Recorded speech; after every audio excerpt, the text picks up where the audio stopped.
hoje saiu o número da pesquisa, da mais recente pesquisa da TV Globo e IPEC para o governo do estado de São Paulo. E eu corto, Renato, para trazer exatamente esses números aqui que aparecem já na tela. Fernando Haddad, do PT, aparece com 34% das intenções de voto. Perceba uma estabilidade em relação à pesquisa anterior. Tarcísio Gomes de Freitas, do Republicanos, oscilou 2 pontos dentro da margem de erro, que é de 2 pontos percentuais para mais ou para menos.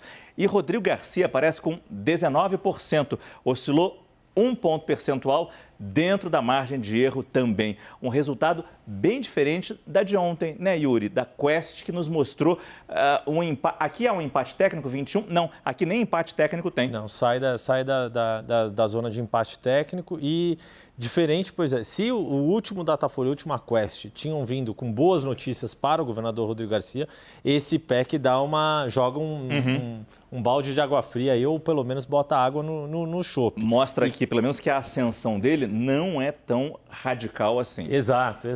E deixa eu, só para levantar, ficar mais fácil, porque na minha cadeira ali fica mais difícil de ver, Márcio. E de fato, quer dizer, tem 2 questões aqui que acho que vale a gente abrir aqui e jogar para a nossa roda. Primeiro de tudo isso, que essa diferença está além da margem de erro, são 5 pontos entre Tarcísio Gomes de Freitas e Rodrigo Garcia. Fernando Haddad consegue ter estabilizado depois de ter dado aquela oscilação negativa na última pesquisa. E já fazendo um pouquinho de spoiler de segundo turno, que é um aspecto importante. Na pesquisa da Quest, a gente já viu uma vantagem numérica de Rodrigo Garcia em relação a Fernando Haddad, que a gente não vê no IPEC. O IPEC mantém a vantagem numérica de Fernando Haddad no segundo turno, mesmo contra Rodrigo Garcia. E aí isso acaba sendo boa notícia para o petista, porque ele sabe, a campanha do PT sabe que o governador é um adversário mais difícil.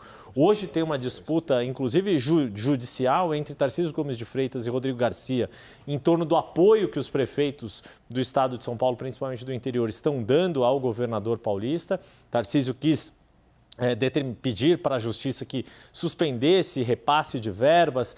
A campanha de Rodrigo Garcia aponta nisso um problema, porque deixaria santas casas e entidades filantrópicas sem recursos do governo e poderia provocar um colapso, ou seja, virou também um motivo de disputa política mais do que jurídica. Mas acho que a grande questão é que essa corrida aqui, para a segunda vaga no segundo turno, a gente vai ter que aguardar mais um dia e sentir para onde que essas pesquisas estão indo, porque está muito parecido com o que aconteceu 4 anos atrás, que Paulo Scaff e Márcio França ficaram, eu quase falei Márcio Gomes, Paulo Scaff e Márcio Gomes, ainda não sou candidato. Márcio França e Paulo Scaff ficaram ali na disputa, era porque era para falar que o Márcio tinha chegado na frente na reta final ali, né? A gente tem mais uma tela aqui mostrando brancos e nulos, antes de jogar para os nossos analistas, exatamente esse resultado. Olha lá, o número de votos em branco. É impressionante essa queda, né? De 23% no dia 15 de agosto, foi para 9%, não, para 7%, e não 7%. Sabem, não responderam. 9%. De 16 veio aqui para 9% nessa última pesquisa. A gente também tem, só para ir direto, Yuri, o segundo turno. A simulação de segundo turno, Haddad e Tarcísio primeiro. Haddad com 44%. Uma vantagem clara, Tarcísio, numérica e além da margem. Até numa certa ascensão, mas ainda, como o Yuri bem destaca, dentro da margem de erro, ainda com uma distância considerável e confortável para o candidato do PT. E também temos a simulação entre Fernando Haddad e Rodrigo Garcia, o atual governador, que ontem na pesquisa Quest estava na frente, como o Yuri bem destacou. Exato. E aqui aparece... Tem um empate técnico. Haddad não está à frente. Estão em situação de empate técnico, mas com uma proximidade, a gente está falando de 3 pontos ante 8 pontos uma semana atrás. Ou seja, tem um movimento importante para Rodrigo Garcia. O discurso que o Rodrigo Garcia tem feito e os seus aliados de que só ele conseguiria vencer o PT no segundo turno para a eleição do governo estadual parece estar surtindo algum efeito. A grande questão, só voltando naquela outra tela que você falou dos indecisos do primeiro turno. Um ponto aí rapidinho. Claro. Talvez essa diferença que dá da Quest para o IPEC no governo de São Paulo é a mesma questão que a gente vê na Nacional. Deve ser o percentual de divisão de renda, que aí acaba favorecendo a cota de renda da Quest, que acaba favorecendo o Rodrigo Garcia. Pode ser. Eu confesso que agora, de memória, eu me lembro que na Quest, no governo de São como Paulo, a Quest usa a renda como controle, ela vai pegar os dados da PNAD contínua específicos para São Paulo. Então, se você comparar a amostra de São Paulo com a amostra nacional da Quest, São Paulo é nacional, a porcentagem de pessoas com maior renda é maior, porque o estado de São Paulo é o estado mais rico do que a média nacional.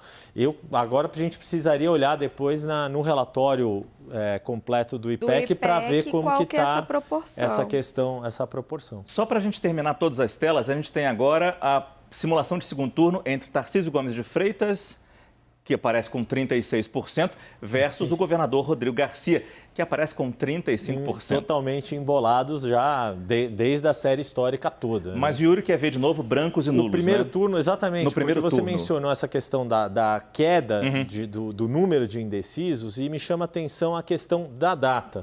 Por quê? Porque a gente vê que, tudo bem, aqui 15 de agosto, início da campanha, 23%, na verdade 23% de brancos e nulos e os indecisos ainda 16%, 20% depois que eles vão entrando na trajetória. Primeiro, o início da campanha oficial propriamente dita, Tarcísio Gomes de Freitas e Rodrigo Garcia precisavam da campanha oficial para se tornarem conhecidos. Fernando Haddad já era mais conhecido, tem recall da Prefeitura de São Paulo e da campanha presidencial de 2018, mas coincide também com o momento que a gente chegou a mostrar aqui na Arena, no início de setembro, que o nível de decisão dos eleitores em relação aos candidatos à presidência da República estava muito consolidado, estava muito próximo com o que a gente costuma ver na última semana de eleição, com um mês de antecedência.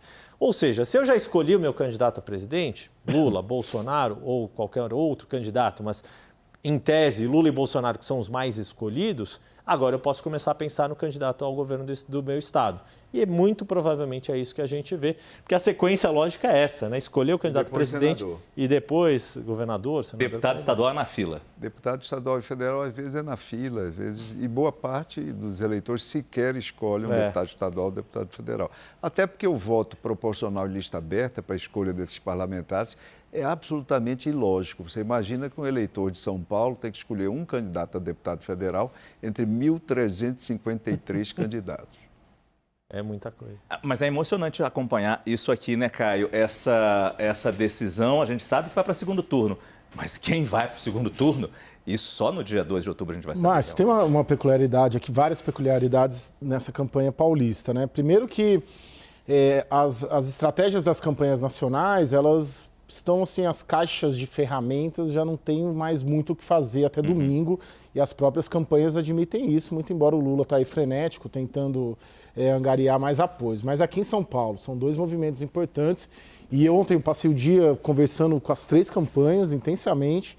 O que me disseram? Primeiro, taxa de indecisos está alta, está acima de 20%. Eu não registrei aqui aí. Agora está pouco, aqui está com 9. Na de ontem todos falando, poxa, a taxa de indecisos está em 20%. Ou seja, uma eleição imprevisível. E segundo, as máquinas atuando e apontando muito a máquina do Palácio dos Bandeirantes, sendo muito eficiente, com potencial de ser muito eficiente nessa reta final. As três campanhas dizendo também que a eleição nacional, não sei se aí tem um paulistismo, né? Mas que a eleição nacional tem grande potencial de ser decidida a partir dessa definição aqui do estado de São Paulo. Porque o Lula não está conseguindo atrair, transferir voto para o Fernando Haddad. O Lula cresce, e quem que cresce junto? O Rodrigo Garcia. Estão identificando muito um voto em Lula e também no Rodrigo Garcia, não majoritário, evidentemente, mas está tendo muito esse movimento. Então, quando nós observamos as nacionais no estado de São Paulo e vemos Lula crescendo, a gente pode apostar que tem, em tese, uma chance maior de uma definição em primeiro turno na nacional, porque isso implica também, o Rodrigo crescer quer dizer o Lula crescer também, além de diversos outros fatores. Está todo mundo meio com medo da máquina administrativa do Palácio dos Bandeirantes, controla o Estado desde 95, de fato teve essa ação pesada aí do Tarcísio ontem, e só uma curiosidade, né? Porque na nacional, o Lula questiona o Bolsonaro pela utilização da máquina, e na estadual é o candidato do Bolsonaro questionando o outro sobre a utilização da máquina. Um clássico aí nas campanhas. Caio, e algumas pesquisas nossas no interior, é um tipo de circulismo político. Qual é a lógica do prefeito? Quem pode me dar mais?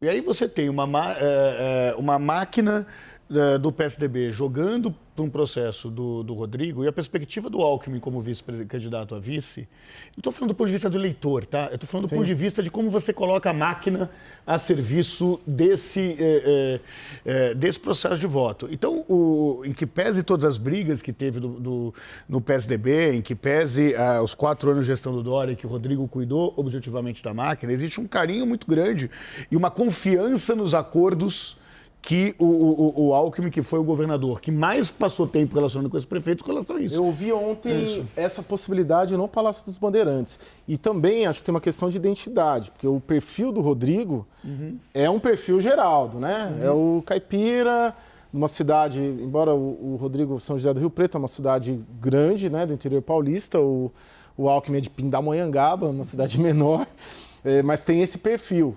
Que não é o perfil do Haddad, que é um professor da USP. E não é o perfil do Tarcísio, que é um técnico da burocracia brasiliense, né? Carioca. A rigor, carioca.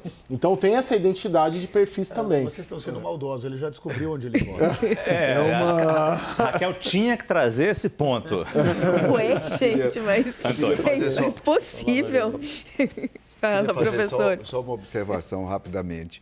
Com relação a cariocas, talvez não seja um problema, porque São Paulo já elegeu um prefeito carioca ali anos atrás, o Celso Pitta. Né? Então, uma vez o seguinte, probabilisticamente, eu diria que a maior chance seria do Rodrigo Garcia para o segundo turno. Não estou falando do segundo turno, se ganha ou se não ganha do Fernando Haddad. Por quê? Porque, nesse momento, quando nós estamos conversando, 90% dos 19 candidatos governadores, candidatos à reeleição, estão liderando as pesquisas. Não estão em segundo lugar, não. Eles estão em primeiro lugar nesse momento. O único que não está é Rodrigo Garcia. É muito difícil que no domingo não esteja, pelo menos, em segundo lugar. Professor, mas por que os candidatos à reeleição lideram na avaliação do senhor e o Rodrigo não lidera porque não é conhecido, não é associado a ele? Provavelmente o Rodrigo teve alguns problemas herdados da superposição da candidatura dele com a candidatura do então governador João Dória, que, como tinha um nível de rejeição elevado no Estado, terminava contaminando a candidatura do Rodrigo, então ele teve esse problema na largada. Então, digamos, o Rodrigo teve um delay, né, para largar a candidatura. Mas tem as duas religiões, né? O lulismo e o bolsonarismo muito forte nessa campanha aqui, né? Com o Tarcísio e o Haddad. Isso foi resolvido ao longo do tempo. Agora, acredito que vai predominar a lógica da máquina política, mais de 500 prefeitos aliados, um exército de vereadores, etc. E é muito difícil que São Paulo seja o único estado no qual o governador candidato, o incumbente candidato à reeleição, não ocupará pelo menos o segundo lugar.